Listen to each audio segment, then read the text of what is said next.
ফোনটা রিসিভ করছেন না কেন ডক্টর সেন? সব ঠিক আছে তো? সত্যিটা সবার সামনে একদিন আসবেই। আমি খুব তাড়াতাড়ি ফিরে আসবো ঝিনুক।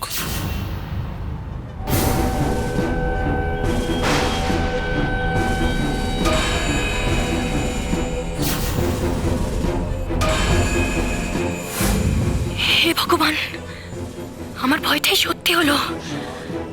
রক্তিম,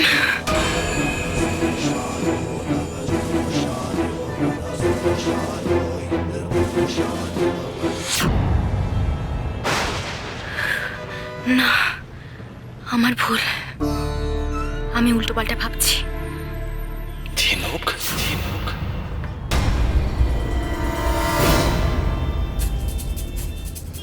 আপনি ডক্টর ঝিনুক সেন তো? হ্যাঁ। এই দেখুন, এটা আপনারই আই কার্ড তো?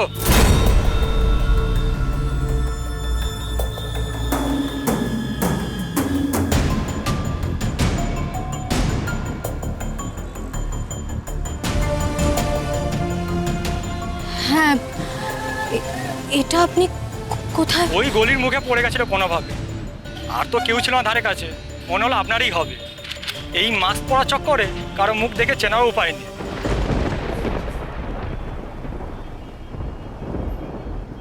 অনেক ধন্যবাদ।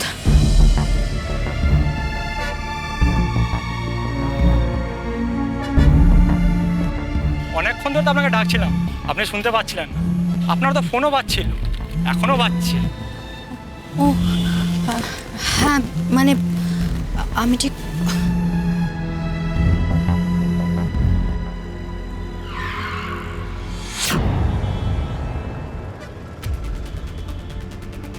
আরে এতক্ষণ ধরে ফোন করছি আপনাকে, ফোনটা তুলছেন না কেন?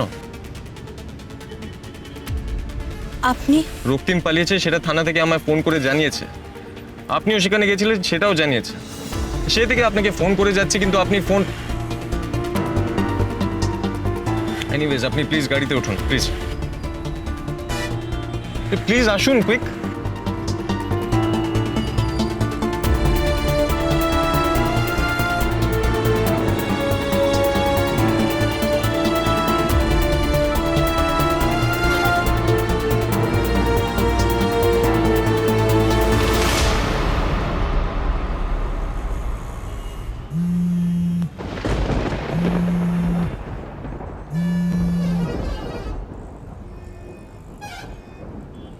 হ্যালো। হ্যাঁ স্যার, কোথায় আপনি?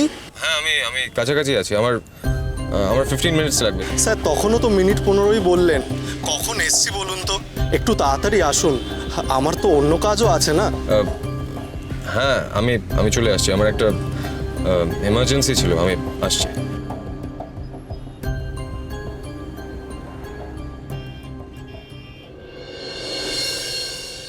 সরি।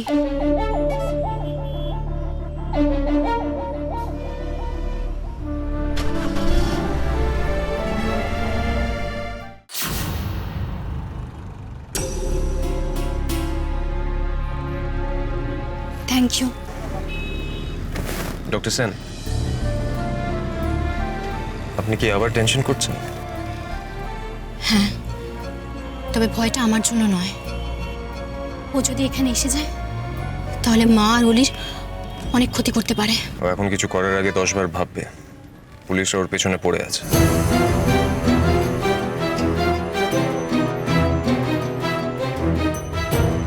আমার একটা জরুরি কাজ পেন্ডিং রয়েছে, না হলে। আমাদের জন্য আপনার অনেকটা সময় নষ্ট হয়েছে ডক্টর চ্যাটার্জি। আর তাছাড়া সবসময় আপনার পক্ষে আমাদেরকে প্রোটেকশন দেওয়া সম্ভব নয়। তবে হ্যাঁ, আপনার কথাগুলো আমার মনে আছে।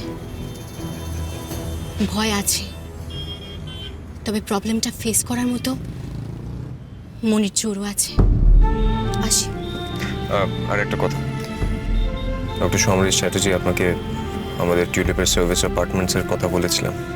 তো আপনি চাইলে কালকেই শিফট করে যেতে পারেন আপনার ফ্যামিলির সঙ্গে। আপনার অনেক ঋণ জমে যাচ্ছে ডক্টর চ্যাটার্জি। দেখুন, ঋণের কোনো ব্যাপার নেই। আপনাদের সেফটি কিছুটা হলেও আমাদের দায়িত্বের মধ্যে পড়ে। এনিওয়ে, আপনি যত তাড়াতাড়ি শিফট করবেন তত ভালো। আর আমার লোকাল থানার সঙ্গেও কথা হয়ে গেছে, এখানে পুলিশ প্রোটেকশন দেওয়া হবে। হাফ অ্যান আওয়ার মধ্যে ওনারা চলে আসবে।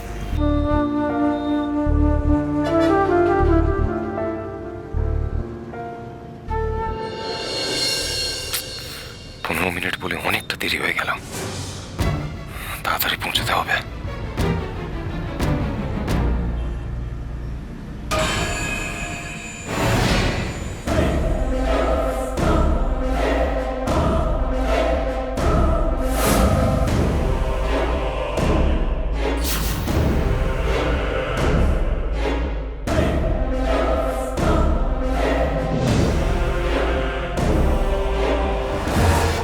কি বলছিস ঝিনুক?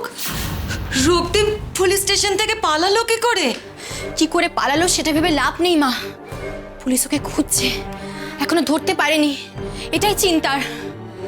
এই ভয়টাই আমি পাচ্ছিলাম রে, এই ভয়টাই আমি পাচ্ছিলাম। কিন্তু এত তাড়াতাড়ি ও বেরিয়ে আসবে এটা আমি ভাবতেই পারিনি। ও যদি এখানে আসে ঝিনুক। ডক্টর চ্যাটার্জি পুলিশের সঙ্গে কথা বলে আমাদের প্রোটেকশনের ব্যবস্থা করেছেন মা। তাও ভালো রে ঝিনুক। ভালো কিছুই নয় মা, তোমার ডিসিশনটাই ঠিক ছিল। আমরা এখানে আর থাকতে পারবো না। হ্যাঁ রে, এখানে আমরা থাকতে পারবো না। রক্তিম এখন চোট খাওয়া বাঘের মতো, ও যে কি করবে। ও কি করতে পারে আমরা জানি মা, তাই ওর ভয় ঠিক হচ্ছে না। এখানে পুলিশ এলে আশেপাশে সবাই জানবে, এসব ঝামেলায় কেউ জড়াতে চাইবে না মা। টিউলিপ থেকে আমাদের জন্য সার্ভিস অ্যাপার্টমেন্ট দেবে বলেছে, আমরা চাইলেই কালকেই সেখানে শিফট করতে পারি। তাহলে বরং তাই করব, বুঝলি ঝিনুক। এই সারাক্ষণ এখানে দম বন্ধ করা অবস্থায় থাকার থেকে আমাদের এখান থেকে চলে যাওয়া ভালো। কি বলিস তুই?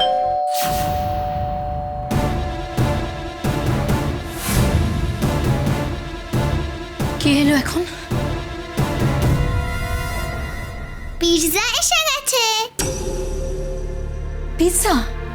মেয়েটা কিছু খেতে চাইছিল না রে, মুখে তো একদম রুচি নেই।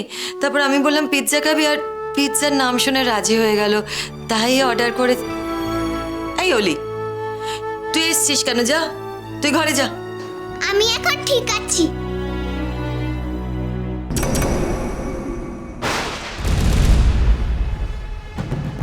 দিন আমায়। আমাদের এখন নো কন্ট্যাক্ট ডেলিভারি, তাই নিচে রাখ।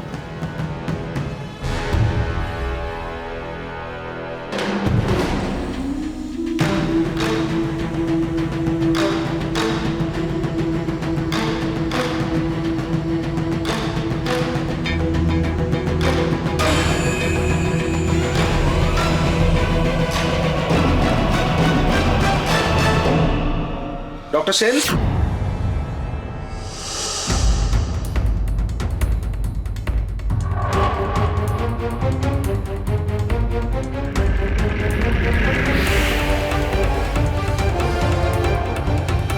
আর কোনো চিন্তা নেই, আমরা এসে গেছি। শুধু রক্তিম নামে লোকটার একটা যদি ছবি থাকে আমাদের দেবেন, আমাদের লাগবে। আচ্ছা, আসছি।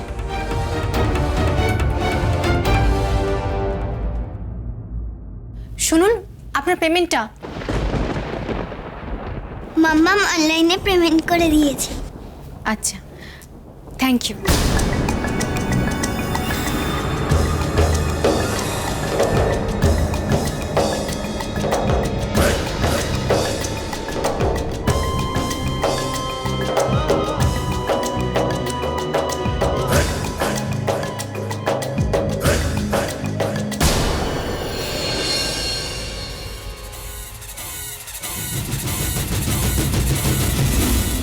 কখনো ডক্টর উজান, কখনো লাক তোমাকে বাঁচিয়ে দিচ্ছে ঝিনুক, কিন্তু তোমাদের দুজনেরই খারাপ সময় খুব তাড়াতাড়ি আসতে চলেছে। কাজের কাজ কিচ্ছু হলো না।